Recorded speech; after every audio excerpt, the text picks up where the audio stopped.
സമൂഹത്തിൻ്റെ മുമ്പിൽ തലപൊക്കി നടക്കാൻ പറ്റാത്ത ഒരു അന്തരീക്ഷമാണ് ആത്മീയ ഗോളത്തിൽ വന്നുകൊണ്ടിരിക്കണേ.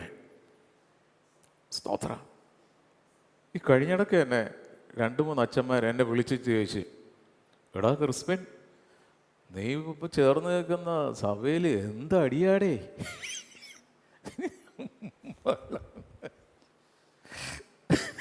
വല്ലതും പറയാൻ പറ്റും?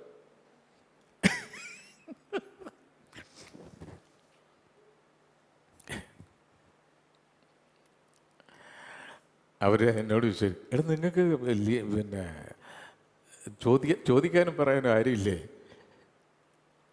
നിങ്ങൾക്ക് കുറച്ച് തലയെടുപ്പല്ലേ, ലീഡേഴ്സ് ഇല്ല എന്ന് വെച്ചാൽ അപ്പുറത്ത് പോപ്പുണ്ടല്ലോ.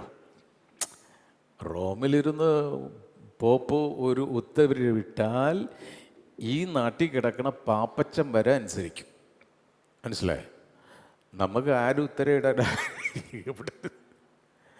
പക്ഷെ നമുക്ക് പോപ്പിനേക്കാൾ വലിയൊരാളുണ്ട്, ജീവനുള്ള ദൈവമായ യേശു ക്രിസ്തു. സന്തോഷമുള്ള മക്കൾ കരങ്ങളടിച്ചെൻ്റെ കർത്താവിന് മഹത്വം കൊടുത്ത്, ഓ യേശുവിൻ്റെ നാമത്തിൽ ആ ഒരു ദൈവിക ചൈതന്യം ഹല്ലേലൂയ ഓരോ കൂട്ടായ്മയിലും ഓരോ സഭകളിലും ഓരോ ദൈവ മക്കളെയും വ്യക്തമായി ഇറങ്ങട്ടെ. ഒരു പെന്തക്കോസ്ത് അനുഭവം ഉണർവോടെ. ഹല്ലേലൂയ.